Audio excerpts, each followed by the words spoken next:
Hello मित्रों, नमस्कार। आज स्वामी विवेकानंद की शिकागो सम्मेलन की 127वीं वर्षगांठ पर उस भारत के महान मनीषी, भारतीय संस्कृति के महान व्याख्याता को सत सत नमन। स्वामी विवेकानंद का मूल नाम नरेंद्रनाथ दत्त रामकृष्ण परमहंस के सानिध्य में आने के बाद उन्होंने पूरी तरह से आध्यात्मिक उनका जीवन हो गया। स्वामी विवेकानंद ने सर्वप्रथम महत्वपूर्ण बात यह है, खास करके आज के परिप्रेक्ष्य में जब विश्व बंधुत्व और मानवतावाद के खिलाफ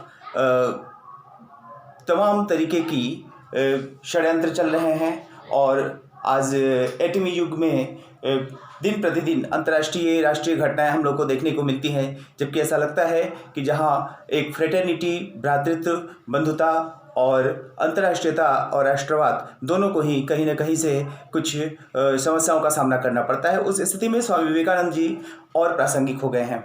1893 में शिकागो सम्मेलन में उनके प्रथम शब्द थे, मेरे प्रिय अमेरिका के बंधुओं और भगिनियों, जिसका इंग्लिश रूपांतरण है my dear brother and sisters of America. ये ब्रदर्स एंड सिस्टर का शब्द का उनका संबोधन अमेरिकी वासियों को अपने में समाहित कर लिया और उन्होंने विराट हिंदू धर्म की जो व्याख्या की, जिसमें उन्होंने कहा कि हिंदू धर्म वो विशाल वटवृक्ष है जिसकी जड़ें बहुत दूर दूर तक फैली हुई हैं।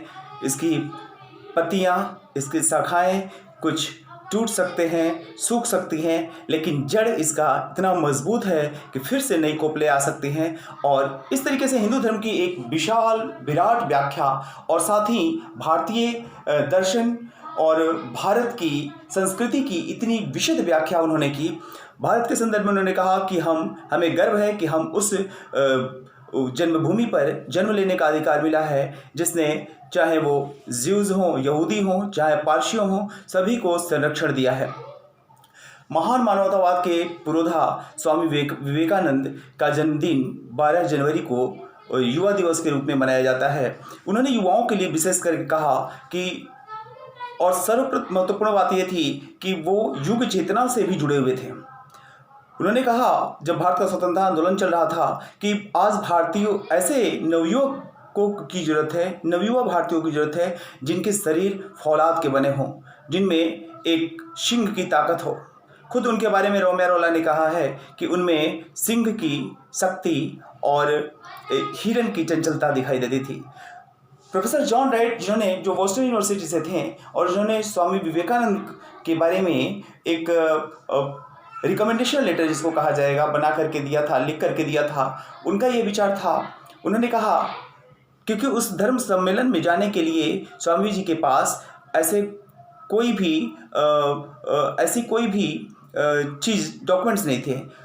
जॉन राइट ने यह पत्र लिखते हुए उसमें लिखा था कि मेरा यह मानना है कि भारत का एक संत अमेरिका के सारे विद्वान प्रोफेसरों से बढ़कर योग्य है। और स्वामी जी के से उन्होंने खुद कहा, स्वामी जी के बारे में स्वामी जी से ही उन्होंने खुद कहा कि आपसे पहचान पत्र मांगना ठीक वैसे ही है जैसे सूरज से यह पूछना कि उसकी चमक कैसी है और यह कहाँ से आती है। तो a great source of inspiration Swami Vivekananda, यदि सही पूछा जाए तो रविंद्रनाथ टैगोर के शब्दों में जो उन्होंने कहा उनके बारे में, स्वामी जी के बारे में, कि भारतीय संस्कृति को यदि समझना है तो स्वामी विवेकानंद को समझना बहुत महत्वपूर्ण है। आज चाहे वो राष्ट्रवाद की व्याख्या हो या अंतर्राष्ट्रीयतावाद की व्याख्या हो या मानव मूल्यों की व्याख्या हो, स्वामी विवेकानंद रेलिवेंस थे, हैं और सदा के लिए रेलिवेंट रहेंगे। इसलिए उन महापुरुष के चरणों में हम सभी भारतवासियों की ओर से सत सत नमन। धन्यवाद।